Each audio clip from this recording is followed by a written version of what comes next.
Esta obra faz parte do acervo do Instituto de Estudo da Filosofia de Fátima, Casa de Fátima, cedido gentilmente pelo médium e fundador da casa, Fernando Ben, de forma gratuita.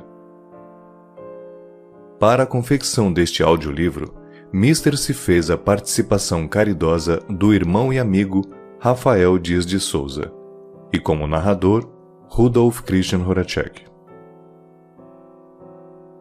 O presente livro é a transcrição de uma sessão de perguntas e respostas realizadas à consciência a quem atribuímos o nome de Aloísio Fonseca através do canalizador Fernando Ben.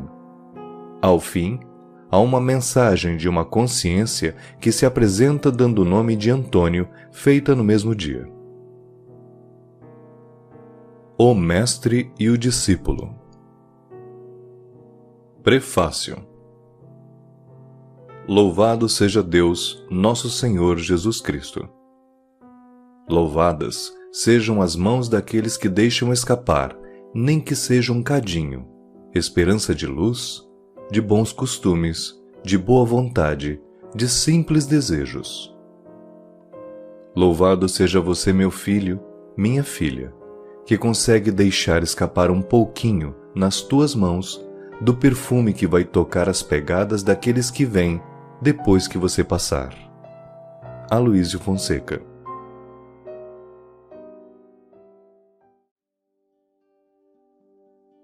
O que é ser discípulo de alguém? Ser discípulo de alguém é desejar verdadeiramente obter conhecimento, aprendizado, para que aquelas informações passadas, seja de forma teórica ou prática, na conduta da pessoa, possa gerar então condições para que aquele conhecimento, de alguma forma, aquele caminho iniciático, lhe dê os pés seguros para direcionar para o caminho que ele acredita ser o seu auge, o seu ápice. Isso quando nós falamos de filosofia, de religião, de um caminho de iluminação de uma forma geral, mas pode ser entendida de muitas outras formas. No nosso contexto espiritual, prefiro acreditar que ser discípulo de alguém, na sua percepção mais profunda, é ter a humildade de buscar o conhecimento que não acredita ter naquele momento. O que é ser mestre? Todo mestre, quando é mestre, se é mestre, na sua condição de mestre, jamais acha que é mestre.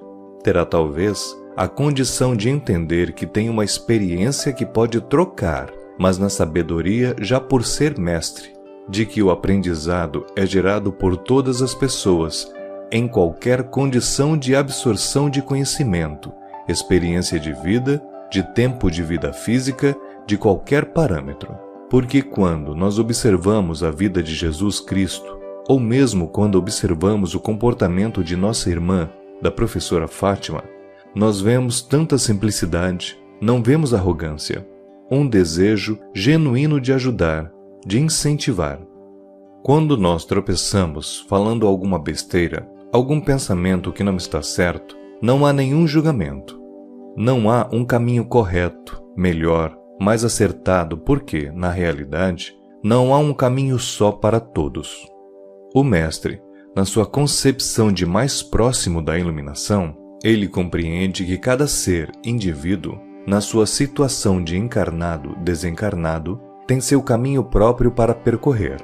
Seu caminho de dor, seu caminho de alegria e de amor, seu caminho de luz. E assim, mesmo que estejam caminhando próximos, de mãos dadas e juntos, jamais, dentro das pessoas, será um caminho único. Para ser mestre, antes de mais nada, tem que entender que jamais teremos a possibilidade de alcançar uma coisa, porque na mesma proporção que não existe o fim, existirão pessoas que possam ter tanto conhecimento quanto a gente ou até muito mais. É dentro dessa possibilidade de que a percepção do que podemos passar aos outros só se completa quando nós entendemos que todas as pessoas estão, em todos os momentos, passando alguma coisa para a gente. Como se reconhece um mestre? Como se reconhecer uma luz? Será que existem mestres como Jesus, como Buda, vivendo hoje nos dias da gente? Será que talvez não seja o momento de entendermos que todos somos mestres e que todos somos discípulos? Nós passamos a humanidade inteira procurando os seres que podiam se comunicar com Deus, com os seres mais iluminados, e torná-los nossos mestres. Nós baixamos a cabeça para esses seres, e os seres genuinamente mestres não queriam isso. Talvez, como diz a professora Fátima, o tempo da culpa passou. Eis que se torna real o tempo da consciência, assim, que sejamos todos nós discípulos e mestres de nós mesmos e dos outros, porque em determinado momento seremos mestres em saber dos nossos amigos e familiares, como noutro momento seremos discípulos dos mesmos amigos e familiares. Daí, quando percebermos isso, entenderemos que a proposta da filosofia de Fátima não é buscar um iluminado para seguirmos, mas é iniciarmos o caminho da nossa própria iluminação. Qual a tarefa do mestre e do discípulo um para com o outro? Sendo uma tarefa pessoal única, intransferível e irrevogável, e sempre funcionando como um ciclo dentro da nossa própria consciência. É apenas entender que nós participamos de papéis diferentes em um palco que está aberto para todos os reencarnantes. Diante de todos os assuntos, o que o discípulo deve aprender? O discípulo é a ave que se distancia dos pais, se distancia do seu grupo. E quando ele volta, se sente sozinho, voando num grupo, seguindo uma onda, um caminho. Seguindo todos, ele se sente sozinho naquele grupo. Aí ele sai de novo do grupo, se sente feliz. Depois ele volta para o grupo, se sente sozinho de novo. O discípulo é aquele que, ao olhar pelo grupo, é o que se distancia das regras, é a ovelha negra, mas que dentro da sua própria perspectiva, ele já está cansado de ser a mesma coisa por tanto tempo. E para que possa conseguir uma forma nova de pensar, ele precisa sair do modelo de pensamento que ele se encontra no grupo, porque o grupo não é mais seu mestre, mas pode ser mestre de muitos outros que estão no grupo. E aí, no ar livre e voar, é o seu novo mestre. O discípulo precisa entender que ele está apto a aprender sempre. Platão era um discípulo, Sócrates também era discípulo. Aristóteles também era discípulo, porque o desejo de observar a natureza, as coisas, as pessoas, a sociedade e a si mesmo faziam esse brilho do encantamento das coisas transformarem, pelo diálogo e observação, a sua sabedoria. Diria mais, jamais deixaram de ser discípulos. Uma fala que as pessoas fazem no caso de Platão e Sócrates é que o discípulo ultrapassou o mestre. O que seria isso? Existem muitas perspectivas. Na minha humilde e limitada perspectiva, Platão só ficou mais conhecido. Quantas outras informações de Sócrates que não foram reveladas ou passadas? Essa é uma perspectiva. Não acho que houve na realidade um maior que o outro. Um só ficou mais conhecido que o outro. Algumas ideias mais favoráveis que as outras, mas ideias mudam-se ou transformam-se ou se juntam com outras para a possibilidade de captação dessas informações, dependendo da sociedade atual. Mas o ser que animou aquele corpo físico continua em constante aprendizado. Existem elementos em comum, por exemplo, psicológicos, que possam persuadir discípulos a seguirem os seus mestres? Nós estamos próximos daquilo que acreditamos que os outros são, quando colocamos então o pensamento de frequência vibratória, porque nós não temos muito conhecimento sobre esse campo também não. Não digo nós, eu e as consciências, digo nós enquanto encarnados. Estamos ainda tateando uma área, sem o conhecimento pleno, e achamos que apenas pelo fato de pensar, nós atraímos ou repelimos os seres que vibram como nós. Contudo, existem muito mais coisas no pensamento do homem do que apenas a frequência. Existe aquilo que acreditamos que o outro pode ser, existe aquilo que acreditamos que nós somos, existe aquilo que acreditamos que vai nos ajudar. Quantos de nós, aqui presentes, num momento de tortura e sofrimento interior, sem saber para onde ia, não chegou num terreiro e não pediu uma ajuda para o guia? Aí chega lá e faz assim: meu guia tal, mas é o anjo da guarda da pessoa que está lá. A pessoa vai na igreja evangélica, porque não tem mais resultados. Vai na igreja evangélica. Jesus, e é o anjo da guarda da pessoa que está lá. Vai na igreja católica, vai nas outras religiões, e é sempre o seu anjo da guarda que está lá, representando aquilo que acredita que ele seja. Ou seja, todas as coisas externas estão da forma que você acredita que seja. Mas por que eu falei todas essas coisas? Porque para encontrar o seu líder, primeiro você constrói na sua cabeça o que é ideal de crescimento para você. Se você acredita que seu crescimento está na base financeira, então um apartamento melhor, uma casa melhor, um carro melhor, uma roupa melhor.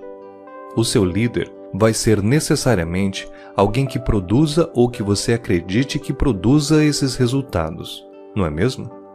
Agora, se o seu interesse é de crescimento espiritual, ser uma pessoa melhor, pessoa menos orgulhosa, menos vaidosa, mais carinhosa com as pessoas, mais atenciosa, dispor mais tempo para ajudar os outros. Logo, o líder será aquele que representa na sua cabeça essas funções. Mas, dentro da lógica de quem perguntou, eu posso ir um pouco mais fundo. Talvez ajude as pessoas com acesso a essa pergunta. Quem sabe nessa busca desenfreada de um líder e um mestre, quem sabe, seja apenas o deslocamento da insegurança de entender que eu vou buscar lá fora aquilo que pode estar em outro lugar. Quem sabe, minha filha? Como se dá o aprendizado?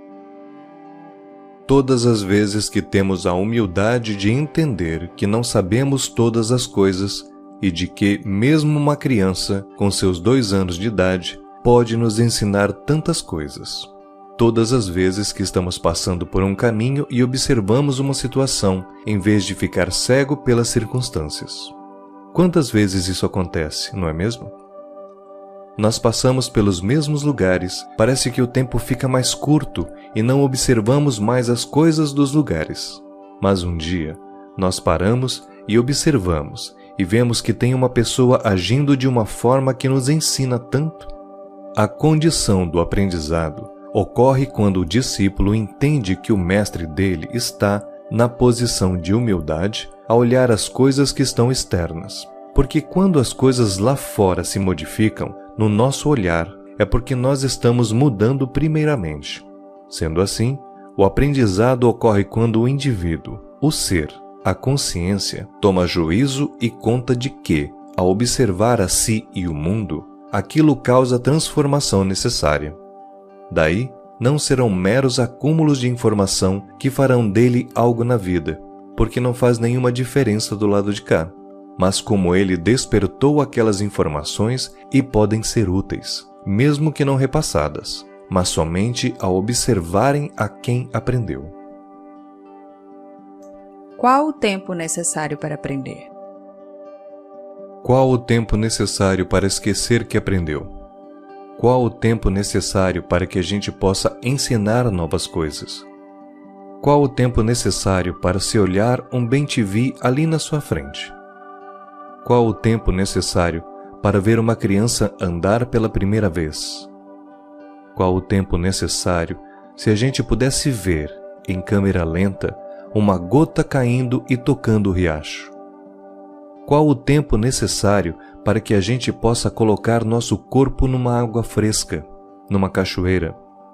Qual o tempo necessário para a gente ficar exposto à dor de perder um filho, uma filha, uma pessoa que a gente ama? Qual o tempo necessário para que as coisas fiquem, para que a gente deixe ir? É tão único, assim como o aprendizado. O mesmo conteúdo pode ser aplicado para várias pessoas e ter o mesmo resultado? Nunca, minha filha, nunca. Por que essa variedade? Quando Jesus Cristo abriu a boca, era um sol dentro de um vaso que se rachava pela potência de energia e de conhecimento de luz. Os homens falaram tantas coisas, falaram que Madalena era prostituta e não era, só para tirar aquele ser que estava tão próximo de Jesus por inveja, por ciúmes. Mas Jesus, quando abria a boca, e o sol que iluminava as pessoas, cada um entendia à sua maneira, de acordo com as suas necessidades pessoais. Diga-me o que tu desejas e eu te direi até que ponto tu vais aprender aquilo que eu estou passando agora. Sendo o foco, o desejo ou a necessidade, daí a forma como vamos absorver. Abstraindo então as necessidades primordiais, o desejo que consome o ser humano, talvez o caminho iniciático seja muito mais proveitoso. Quando um discípulo descobre que já está pronto? Quando ele entender que jamais estará pronto, mas também que parado ele não fará nada de diferente. Quando o trabalhador sabe que está pronto? Quando souber que ele é produto inacabado para sempre, que se ele for esperar ficar curado, bonzinho, ele não vai fazer nada para ajudar. Assim é o discípulo, quando ele entender que ele precisa semear, mesmo aprendendo, e que aprenderá semeando, neste momento ele entende que pronto ele não estará nunca, mas pronto chegou a hora de começar. Se há outras vidas, qual a necessidade de reaprender as coisas? Respondendo da forma mais simples e direta possível, é porque o ser humano é teimoso demais. Ele precisa passar uma vez, aí volta, aí passa de novo, aí volta, aí passa mais 2 vezes, 3 vezes, aí volta de novo, porque ele precisa ser assim, é teimosia. Quando a teimosia sai, ele cansa daquilo.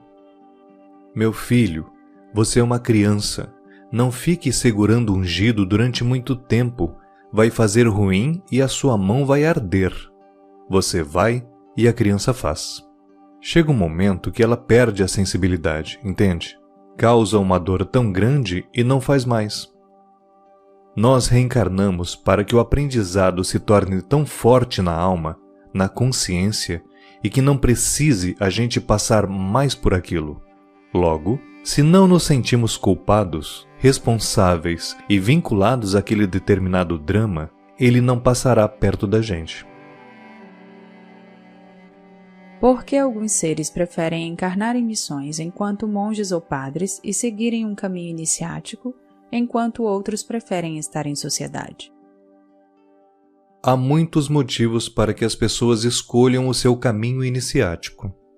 Particularmente, percebo que, encarnado nas zonas urbanas, os estímulos são maiores.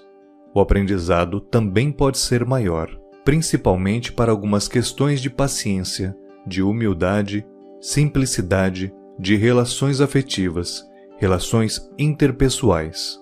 Mas cada um procura o seu momento de absorver. Existem aqueles monges que querem primeiro absorver na prática para seguir falando depois. Existem os que preferem vir, falar e aprender depois que fala. Existem aqueles que vêm, observam, falam e não fazem nada depois. Cada um com o seu tempo e com a sua maneira de aprender. Não vejo, entre mim e as consciências presentes, o que cabe talvez melhor ou pior para aquele reencarnante, seja um monge ou padre, ou uma pessoa no cotidiano no Rio de Janeiro, por exemplo. Mas com certeza, no Rio de Janeiro e em muitas outras metrópoles, precisam-se de muito mais pessoas com coração bom para ajudar, do que nos desertos e nos lugares mais longínquos e mais altos. Alguns discípulos de Jesus ficaram conhecidos como arquétipos. Tomé, o descrente, Pedro, o pecador, Judas, o traidor. Qual o papel dos discípulos de Jesus? Existe uma figuração. Existe uma necessidade humana de criar esses arquétipos, de personificar aquilo que eles acreditam que é muito parecido em outras histórias míticas. A grande verdade é que a maioria dos discípulos eram mulheres, e foi necessário então que o movimento religioso daquela época não pudesse divulgar ou ter documentos de que isso fosse um conhecimento público, para não estimular um sentimento real de machismo, de poder e de fundamentalismo. Observe bem, minha filha. Quem eram queimadas nas fogueiras? Eram as bruxas. E os bruxos? Não tinha bruxo? Só tinha bruxa? As bruxas só eram mulheres? O pensamento recorrente é que continuasse tudo da mesma forma, os homens mandando e as mulheres obedecendo, os pobres fazendo o que tinha que ser feito. E se queria uma religião, eles tinham aquele pensamento ali para eles, para se acalmar mais um pouquinho, um cadinho. Essas ideias eram necessárias a fim de construir um modelo de pensamento que não cabe mais para a gente, que pode ser necessário para uma discussão, mas que mesmo que nós possamos ter dentro da nossa cabeça o arquétipo de cada discípulo daquele, mesmo assim não fará diferença nenhuma, porque no momento da sua iluminação pessoal, esses arquétipos se confluem, se destroem e se agregam em outras possibilidades e outros arquétipos.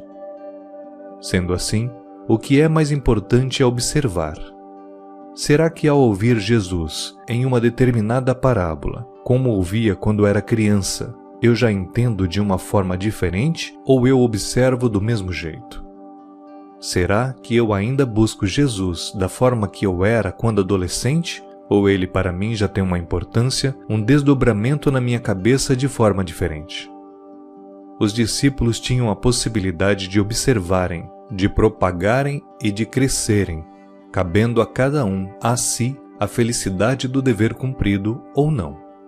Mas acreditamos ainda que, na humanidade, na simplicidade de Jesus, é que deve permanecer o nosso foco, o nosso pensamento, porque nós estamos olhando muitas pessoas importantes, nas suas roupas caras e nos seus palanques altos de 3 andares. E Jesus andou descalço, simples, mesmo quando podia ter e se vestir muito melhor, para que todos tivessem acesso àquela informação. E se Jesus tivesse encarnado hoje, mesmo os cristãos não entenderiam, e ele falaria as mesmas coisas, de uma forma diferente, mas as pessoas ainda teimariam em não entender, porque as pessoas querem a forma e Jesus é a essência. Cabe ao discípulo não buscar um mestre pela forma, mas pela essência. Os discípulos tiveram várias interpretações das mensagens de Jesus. De todos, qual ou quais mais compreenderam a palavra por ele pregada? Que todas as respostas sejam dadas aqui pela minha percepção, pela minha janela, pela minha visão. Que sejam interpretadas na realidade como a minha própria perspectiva de conhecimento, que ainda é muito limitada. Mas, na presença das demais consciências aqui, eu me arriscaria a falar algumas coisas que podem ajudar a todos nós, a partir de agora, a interpretar melhor as coisas. E assumindo ainda um desejo da nossa professora Fátima, desconstruir algumas ideias. Todos os discípulos aprenderam direitinho o que era para fazer, cada um na sua perspectiva. Então o ensinamento não era um ensinamento só para todas as pessoas? O ensinamento era mas cada um dos discípulos aprendeu de uma forma diferente. Engraçado, Deus, porque são mentes diferentes. Porque se todos dissessem que aprenderam da mesma maneira, alguém estaria mentindo. Bem, se todas as pessoas aprenderam de uma forma diferente, quem aprendeu melhor? Cada um tem seu limite, tem a sua forma de aprender as coisas. Aquele que se esforçou mais para aprender e colocar em prática, aprendeu melhor. Então não foi Pedro? Então não foi João? Quem foi o discípulo que melhor te serviu? Aquele que, nas suas condições particulares, se esforçou muito mais. Talvez Judas seja o melhor dos discípulos, porque o que mais se esforçou, mesmo não tendo conseguido. Isso somente a força criadora, Deus, assim como o chamam, poderá ter a possibilidade de avaliar com profundidade. Quanto a mim, o que posso dizer é que não eram só 12, eram discípulos demais, inclusive muito mais mulheres do que homens. O que eu gostaria talvez era deixar algumas perguntas para vocês. Por que será então que dos discípulos só ficaram os homens? Por que então somente desses discípulos homens que foram propagadas ideias? E quando falam da Bíblia de todos que saíram para pregar, o número era muito maior do que 12. Onde estão os nomes desses irmãos? Por que alguns nomes ficaram em evidência e outros não? Por que algumas personalidades dessas evidências? Será mesmo que Pedro era daquele jeito, de pegar a faca e cortar a orelha dos outros? Será mesmo que João era aquela mansidão toda? Será mesmo que foi Judas que traiu? Será que não tem informações que não foram colocadas como personagens que lembram outras histórias míticas? Apesar de concordar e saber que Jesus é real, e foi tão real encarnado como qualquer um de nós aqui presente, trago essas perguntas para que a gente saia da nossa zona de conforto, de achar que um ou outro é melhor, para poder a gente ter a necessidade de seguir um líder, mas a liderança. Fátima, em uma psicofonia na antiga casa, nos revelou que viveu na época de Jesus, como seguidora do Mestre. E, segundo ela, alguns trabalhadores da casa de Fátima também estiveram lá, mas não se lembravam. Se for permitido, gostaria de saber se os trabalhadores que estiveram com o Cristo eram seguidores ou carrascos. Os maiores carrascos eram os seguidores, porque na impossibilidade de entender a profundidade do amor de Jesus, se tornaram carrascos de si mesmos e carrascos de uma sociedade inteira, pela impossibilidade de passar a glória, a luz e as bênçãos que Jesus estava dizendo naquele momento. Cada vez que Jesus abria a boca, era um farol que iluminava. E na impossibilidade, se eu fosse um seguidor, eu seria o maior carrasco de Jesus. Nós nos acostumamos com a ideia de que existe, muito, no senso comum, isso. As pessoas comentam, mas meu Deus, eu fiz alguma coisa, coloquei alguma coisa para Jesus. Eu chicoteei Jesus. Eu fiz alguma coisa para minha vida estar desse jeito. Joguei pedra na cruz de Jesus.